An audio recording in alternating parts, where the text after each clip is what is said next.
लाहौरी चनों की असली और ऑथेंटिक रेसिपी क्या है, होटल्स वाले इनको कैसे बनाते हैं और इसमें कौन से ऐसे मसाले डाले जाते हैं जिससे इनका टेस्ट कई गुना बढ़ जाता है। लोग इन चनों को बहुत पसंद करते हैं और लेने वालों की लाइनें लगी होती हैं। आज इन्हीं मसालेदार लाहौरी चनों की ऑथेंटिक रेसिपी मैं आपके साथ शेयर करूंगी। तो आइए चलते हैं और आज की ये सुपर फिट रेसिपी बनाना स्टार्ट करते हैं। जायकों की दुनिया को सब्सक्राइब करना मत भूलिएगा। इसके लिए मैंने आधा किलो सफेद चने लिए हैं। इनको मैंने रात को साफ करने के बाद धो लिया था और 1 चाय का चम्मच खाने वाला सोडा डाल के पानी डाल के इनको भिगो दिया था। ये चने रात के भीगे हुए हैं। अब हम सोडे वाला पानी निकाल देंगे और इस पानी को वेस्ट कर देंगे। इन चनों को हमने बॉईल करना है, तो इसके लिए हम इनको प्रेशर कुकर में डाल देंगे और फिर इसमें इतना पानी डालेंगे कि चने डिप हो जाएं। मैं थोड़ा सा एक्स्ट्रा पानी डाल रही हूँ, तकरीबन 1 कप ज्यादा, क्योंकि ये पानी वेस्ट नहीं होगा, ये पानी हम बाद में यूज करेंगे। अब हम इसमें 1 चाय का चम्मच नमक डालेंगे और इसके साथ एक मीडियम साइज का आलू डाल लेंगे जिसका छिलका मैंने उतार लिया है और इसको वॉश करने के बाद 2 हिस्सों में काट लिया है। अब प्रेशर कुकर को बंद करेंगे और विसल चलने के बाद 12 मिनट तक पकने देंगे ताकि चने अच्छे से गल जाएं। 12 मिनट हो चुके हैं, तो मैंने स्टीम निकालने के बाद प्रेशर कुकर को खोल दिया है। चने बहुत अच्छे से गल चुके हैं, ये आप देख सकते हैं। आलू भी अच्छे से गल चुका है। अब हम इसको निकाल लेंगे और इसके साथ आधा कप चने निकाल लेंगे। आलू और आधा कप चनों को हम ब्लेंड कर लेंगे और बाकी के चनों का पानी हम अलग कर लेंगे। इनको हम स्ट्रेनर में डालेंगे और पानी को छान लेंगे। चनों का पानी मैंने निकाल कर साइड पर रख लिया है। अब हम इसका मजेदार सा मसाला बनाना स्टार्ट करते हैं। तो इसके लिए पैन में 1 कप ऑयल डालेंगे। लाहौरी चनों में ऑयल थोड़ा ज्यादा जाता है, इसी वजह से हम इसमें 1 कप ऑयल डालेंगे। लेकिन अगर आप कम डालना चाहें तो इसकी क्वांटिटी को कम कर दीजिएगा। ऑयल को हल्का सा गर्म होने देंगे। ऑयल गर्म होने के बाद हम इसमें 1 खाने का चम्मच लहसुन पेस्ट, आधा खाने का चम्मच अदरक पेस्ट और आधा खाने का चम्मच सब्ज मिर्च का पेस्ट डालेंगे और इसको मीडियम फ्लेम पर 1 मिनट तक भूनेंगे ताकि इसकी रॉ स्मेल खत्म हो जाए। अदरक और लहसुन को भूनते हुए मुझे 1 मिनट हो गया है। अब हम इसमें प्याज का पेस्ट डालेंगे। मैंने एक बड़े साइज की प्याज लेकर उसको ब्लेंडिंग जार में डाल के इसकी पेस्ट बना ली थी। प्याज को हम तब तक भूनेंगे कि इसका कलर हल्का सा चेंज हो जाए। प्याज का पानी खुश्क हो चुका है और ऑयल सेपरेट हो गया है।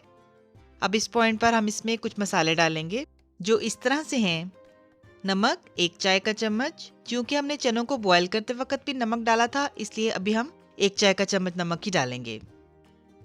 सुर्ख मिर्च का पाउडर 1 चाय का चम्मच, कुटी हुई लाल मिर्च 1 चाय का चम्मच, हल्दी पाउडर 1 चाय का चम्मच और काली मिर्च का पाउडर 1 चाय का चम्मच। इन मसालों को डालकर हम अच्छे से मिक्स कर लेंगे। एक चीज का ख्याल रखना है कि मसाले डालते हुए फ्लेम को बिल्कुल लो कर देना है। अब हम इसमें आधा चाय का चम्मच कश्मीरी लाल मिर्च ऐड करेंगे। ये ऑप्शनल है और कलर के लिए है। अगर आपके पास ना हो तो स्किप कर सकते हैं। इन मसालों के साथ हम तकरीबन 1 मिनट के लिए भून लेंगे। अब इस पॉइंट पर हम इसमें एक बड़े साइज का टमाटर लेकर उसकी पेस्ट बनाकर उस पेस्ट को ऐड कर देंगे। टमाटर की पेस्ट डालने के बाद हम इसको अच्छे से भून लेंगे। मसाला अच्छे से भून चुका है। अब इस पॉइंट पर हम इसमें चनों और आलू की पेस्ट डाल देंगे जो हमने पहले से तैयार करके रखी है। होटल्स वाले बिल्कुल इसी तरह से आलू और चनों की पेस्ट तैयार कर लेते हैं और मसाले में ऐड करते हैं, जिससे उसका टेक्सचर बिल्कुल डिफरेंट हो जाता है। इसके साथ ही हम इसमें कुछ साबुत गरम मसाले डालेंगे। 1 तेजपत्ता, 1 बड़ी इलायची, 1 दालचीनी का टुकड़ा और 2 लौंग। ये मसाले डालने के बाद हम तकरीबन 2 मिनट तक भून लेंगे। फ्लेम हमारा मीडियम है। मसाला भुन रहा है। अब इस पॉइंट पर हम इसमें 1 चाय का चम्मच भुना कुटा हुआ जीरा, 2 चाय के चम्मच भुना कुटा हुआ धनिया और 1 चाय का चम्मच गरम मसाला ऐड करेंगे और इसको अच्छे से मिक्स कर लेंगे। मेक श्योर मसाला अच्छे से भुनना चाहिए। मसाला जितना अच्छा भुना हुआ होगा, चनों का टेस्ट उतना ही आला होगा। मसाले को भूनते हुए हम 1 से 2 बार थोड़ा थोड़ा पानी ऐड करेंगे, तकरीबन 2 से 3 खाने के चम्मच। ऑयल सेपरेट हो चुका है। अब इस पॉइंट पर हम इसमें 1.5 टीस्पून चिकन पाउडर, और 1 टीस्पून आमचूर का पाउडर ऐड करेंगे और इसको अच्छे से मिक्स कर लेंगे।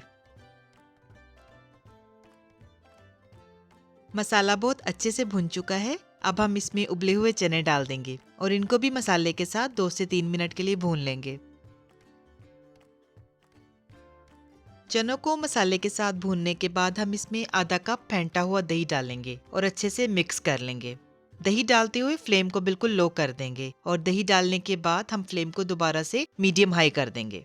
दही के साथ हम चनों को इतनी देर तक भूनेंगे कि दही का पानी खुश्क हो जाए और ऑयल फिर से सेपरेट हो जाए। आप देख सकते हैं कि ऑयल सेपरेट हो चुका है। अब हम इसमें चनों का पानी ऐड करेंगे जो हमने चने उबालने के बाद छानकर साइड पर रखा था। इसके साथ हम 3 से 4 कप पानी मजीद डाल लेंगे और फिर कवर करके मीडियम लो फ्लेम पर 10 मिनट तक पकने देंगे। चनों को पकते हुए 10 मिनट हो चुके हैं, तो आइए देखते हैं। ये चने इतने सॉफ्ट और टेस्टी बनते हैं और इनका टेक्सचर इतना वेलवेटी होता है कि लिटरली आप उंगलियां चाटते रह जाएंगे। आप इस रेसिपी को जरूर ट्राई कीजिएगा। ये रेसिपी आपको बहुत पसंद आएगी इंशाल्लाह। और मुझे कमेंट करके अपनी फीडबैक जरूर दीजिएगा। मुझे आपकी फीडबैक का इंतजार रहेगा। अब लास्ट में हम इसमें 1 चाय का चम्मच कसूरी मेथी हाथ में मसल कर डाल देंगे। इससे बहुत अच्छी खुशबू आएगी। और इसके साथ हम थोड़ा सा फ्रेश हरा धनिया कटा हुआ और थोड़ी सब्ज मिर्चें कटी हुई डाल देंगे। इनको मिक्स करेंगे और कवर करके लो फ्लेम पर 3 से 4 मिनट के लिए पकने देंगे ताकि तरी ऊपर आ जाए। चनों को लो फ्लेम पर पकते हुए 3 से 4 मिनट हो चुके हैं। आप देख सकते हैं ये तरी ऊपर आ चुकी है और बहुत ही आला किस्म के चने रेडी हो चुके हैं। इनकी रंगत, इनका टेक्सचर, इनका टेस्ट और इनकी खुशबू बहुत ही उम्दा और लाजवाब है।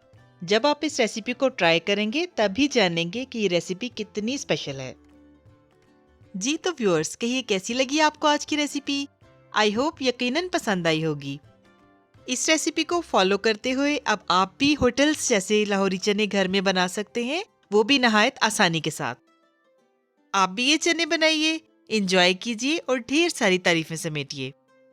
रेसिपी पसंद आए तो इसको लाइक कीजिएगा और शेयर कीजिएगा और जायकों की दुनिया को सब्सक्राइब करना मत भूलिएगा। इसके साथ ही मुझे इजाजत दीजिए। अल्लाह ताला आप सबको भी और हमें भी ईमान, सेहत और सुकून की बेहतरीन हालत में रखें और दुनिया और आखिरत में इज्जत अता फरमाए। आमीन। अपना बहुत ख्याल रखिएगा, हमें भी दुआओं में याद रखिएगा। मिलते हैं नई और मजेदार रेसिपीज के साथ। अल्लाह हाफिज।